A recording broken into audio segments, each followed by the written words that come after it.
Good morning. Hello. It's like a wave of good mornings. Yeah. Good morning. And I'm in an ocean. I'm surfing the good mornings. Good morning, everybody. It's so wonderful to see you. We decided to make this a meeting instead of a webinar because we wanted to see everybody's faces and we wanted the chance for everyone to speak up and to hear your voices. So it's wonderful to see you. It's wonderful to hear you. You can go ahead and mute yourself now because our program's going to start. Well, hello, everybody, and welcome. Welcome to what I always think of as my favorite holiday of the year. It's CalWORKs Week. It's our annual training institute. And I think it's better than Christmas and all the other holidays because I'm a CalWORKs nerd. My name is Aarin Edwards, and I'm the president of the California Community Colleges CalWORKs Association. I'm also the very proud director of the Glendale. Heather, can you mute yourself? Hi. Hi. Oh, sorry, not you, Heather. Heather Sanchez. I'm hearing some echoing. Anyway, everybody, if you can mute yourself, that would be great. Thank you. I'm also the very proud director of the Glendale Community Colleges CalWORKs Parents Program. Let's see. I dropped out of high school, but now I'm a community college graduate. I'm a single mom. I'm a master of public administration, and I'm a CalWORKs activist. And so I want to welcome everybody today. The title of today's welcome is The State of CalWORKs. The state of CalWORKs, my friends, is growing. This has been an unprecedented year of shifting across the world. The way we physically interact has changed. The way we live and work has radically changed. And the way we talk about racism, white supremacy, violence has also changed. Something has shifted too in the way we talk about CalWORKs. Let's be real. I've been in CalWORKs since 2008. And for so many years, community college CalWORKs adopted the language of 1990s welfare reform. We all used words like self-sufficiency, responsibility, welfare to work, work participation. It was all meant to sound very academic, official, businesslike, legitimate, productive, worthy. But what it really was constantly apologizing for who our students were and promising the world they had the potential not to be a burden. Looking back, I feel ashamed of the language we use. It was rooted in racism, misogyny, and unequal power dynamics. We all know CalWORKs does not teach self-sufficiency. CalWORKs students were always self-sufficient. Instead, CalWORKs is an opportunity for economic justice. CalWORKs is not welfare to work. CalWORKs is education to career. Thank you, Brianne. We are not here to enforce federal or state work participation requirements. We know from the work of Dr. Elisa Minoff that those work requirements are rooted in racism and can be traced all the way back to slavery. CalWORKs is a social justice and an equity program. Considering the fact that we provided education, training, and college degrees to over 15,000 women last year, 15,000 moms, CalWORKs is a feminist program. Considering the fact that we provided college education to over 13,000 parents of color last year, CalWORKs is an equity program.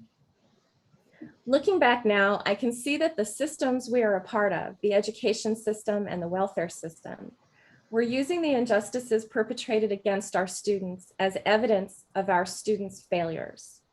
And then they were using those fabricated failures as justification to burden CalWORKs with shame, inequitable and impossible busyness, and false stories about who they were and who they could ever become. Those burdens and false stories stopped many CalWORKs students from having access they needed to the lives they wanted and deserved for their families. This is the true cycle of poverty, not some imaginary low-income family passing down to their children an inability to work. By the way, this is also the definition of systemic gaslighting. In her article, The Sociology of Gaslighting, Paige L. Sweet writes, gaslighting is effective when it is rooted in social inequalities, especially gender and sexuality, and executed in power-laden relationships. Perpetrators mobilize gender-based stereotypes, structural inequalities, and institutional vulnerabilities against victims. In a community of CalWORKs students that is 83% female, we cannot disregard that gaslighting, a common strategy of oppression against women, has been perpetrated on a systemic level, which is not to say that it hasn't also been perpetrated against our male students. It is our responsibility as members of the CalWORKs community to call out the institutional gaslighting, the racism, the misogyny, the exclusion, and the dismissal of parenting students that is occurring in our universe. It's one thing to say that's what we should do, but what does that look like? That is where we come to the California Community Colleges CalWORKs Association, because that's what we do.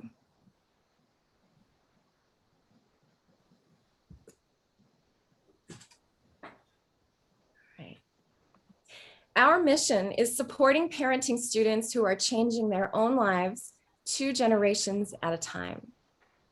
Our vision is a California where families are economically and socially empowered through education. That question, what does it look like? How do we do that? How do we stand up for CalWORKs students and with CalWORKs students can be seen through the lens of our 6 strategic goals for 2021. Bring parenting students into the equity conversation in California. Spark a student-parent movement. Title IX protections for pregnant and parenting students. Build a foundation for more support for CalWORKs students to transfer. Continue training, conversations, and policy action on social justice and LGBTQ+ rights. And strengthen our connection and services to our members. So, strategic goal number 1, parenting students need to be designated an equity group by the Chancellor's office. Whoops. This will bring funding and attention to the well-documented achievement gaps for parenting students, and we'll get into those. The data behind this is overwhelming, and parenting students are a special population that experience an achievement gap universally and face barriers unlike any other group. This is national data from the Hope Center.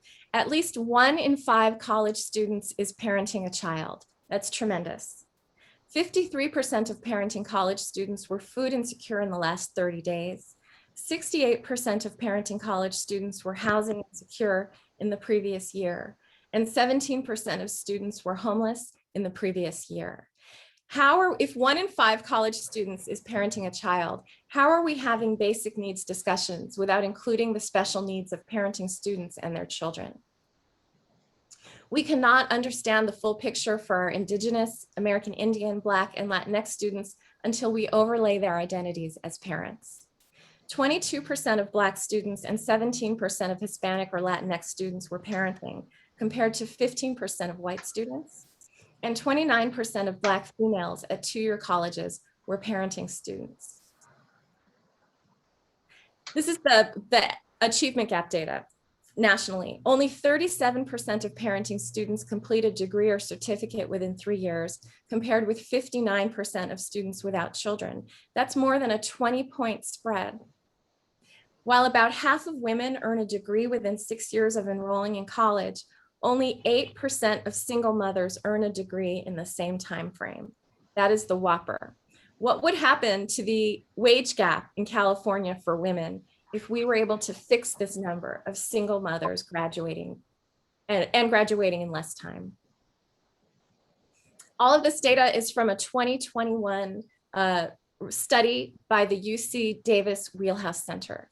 and it was about parenting students. And they studied California students specifically. So these are our students. Nearly 1 in 10 is a parent who applied for financial aid. So even meeting the strict criteria of the FAFSA definition of parenting, 1 in 10 is a parent. While in community college, of course, student parent educational experiences differ from their non-parenting peers. They have greater financial need than non-parenting students. They attempted and accumulated fewer credits per term. They had slightly higher GPAs than non-parents in their first year. And they were less likely to enroll full-time, persist from year to year, and earn a degree or certificate. This is a very important, it's a startling recommendation from that UC Davis study. They said, when state lawmakers established the student-centered funding formula in 2018, they provided important supplemental funding to the California community colleges based on the demographic characteristics of the students they serve. The needs of student parents who do not generate supplemental funds for the colleges they attend should be considered as part of any future discussion about reducing barriers to success. So they're saying, let's include parenting students in the student-centered funding formula. It will bring resources and attention to parenting students. But in many ways, it doesn't matter what we do in our individual CalWORKs programs because the higher ed system was not designed for our students. Let's not let guided pathways leave parenting students out, or the achievement gaps for parents will never be closed. So how do we redesign community colleges and the welfare system so that it works for parenting students? We have a plan. Spark a lasting and important student-parent movement. This is our strategic goal number 2. Imagine if there were a powerful circle of support that provides everything CalWORKs students need to graduate, transfer, and create fulfilling, life-transforming careers. Reimagining what CalWORKs looks like would involve the community college, the university, the welfare, and the childcare systems. And the people who should redesign CalWORKs are our students themselves, our CalWORKs students. If higher education and welfare are vehicles which move populations forward towards self-empowerment and economic justice, then Project Spark is an unprecedented opportunity to put parenting CalWORKs students in the driver's seat. Project Spark is a 2-year project generously funded by the wonderful people at Blue Shield of California Foundation. And Spark stands for Student Parents Are Reimagining CalWORKs. Our CalWORKs students will use human-centered design to conduct their own research regarding barriers within the welfare and college systems, design solutions that make sense to their families, prototype and redesign their own solutions, and then advocate for the implementation of a set of 5 recommendations to systems leaders and policymakers. It's a great project. Our 3rd strategic goal is Title IX protections for pregnant and parenting students. And every time I look at that baby, I always smile. Did you know that Title IX protects students who are pregnant, parenting, or have terminated a pregnancy? I just learned this. Title IX guarantees excused absences and the opportunity to make up all missed work. Is your college in compliance with Title IX protections? The answer is probably not. I don't know of a single college that is. You can learn more about this from these 2 very important publications from the US Department of Education. The link is on our website, calworksassociation.org/Title IX. And the really most important one is the second one, Know Your Rights. And it's designed to speak directly to parenting students. Our 4th strategic goal is to build a foundation for more support for CalWORKs students to transfer. By continuing to provide inspiration and information about the transfer process in universities. Just in February, we had a great event with USC for our CalWORKs students statewide. We need to build bridges for a smoother handoff to supports at 4-year universities. We all know our CalWORKs students have incredible support in the community colleges. And then we say, okay, bye, have fun at your 4-year institution. And we just kind of give them a cold handoff. It's our job to reach out to those transfer universities and help our students build bridges. And we need to advocate for resources and staff to support parenting students and CalWORKs students at the UCs and CSUs. We're not just done at community colleges. We need to help our students succeed after they transfer. Strategic goal number 5, continue training, conversations, and policy action on social justice, anti-racism, and LGBTQ+ rights. We're going to continue providing specialized training, including we have a bystander training coming up for CalWORK staff and students. We're going to continue to collaborate with our advocacy groups, the Center for the Study of Social Policy, the Western Center on Law and Poverty, a lot of our partner groups. And we're going to continue to grow our supports for our LGBTQ+ students and staff. If this is something that interests you, please join us and help us with this. You can join our huddle. I know for sure that Edwin Hodges and Maddie Mendibles would be very happy to have you join them. And we've also started a new group. You may have heard about it. It's called CalWORKs Pride. Our motto is embracing equity through empowerment. And you'll hear more about this tomorrow at the welcome. And our final strategic goal is to strengthen our connection and services to you, our members. The Annual Training Institute is the bedrock of what we do. We're going to continue providing regular trainings remotely. This year we started Coffee with CalWORKs, one Friday a month. If you haven't joined these lately, you should join. What Ray Garcia is doing in those Coffees with CalWORKs is meaningful, it's important, it's enlightening. They're having incredible conversations there that aren't happening anywhere else. You can join a huddle. Our huddles are CalWORKs word for our committees. And we're starting a mentoring program. So if you need some mentoring, please reach out. So what can you do today? What can we all do today? These are recommendations from the UC Wheelhouse Center, 2021 recommendations. Serving student parents starts with knowing who they are and how many there are. We are advocating for a parenting question on CCC Apply, but it's also each community college's responsibility to identify parenting students. Colleges that don't yet seek to identify student parents at the time of first enrollment should do so.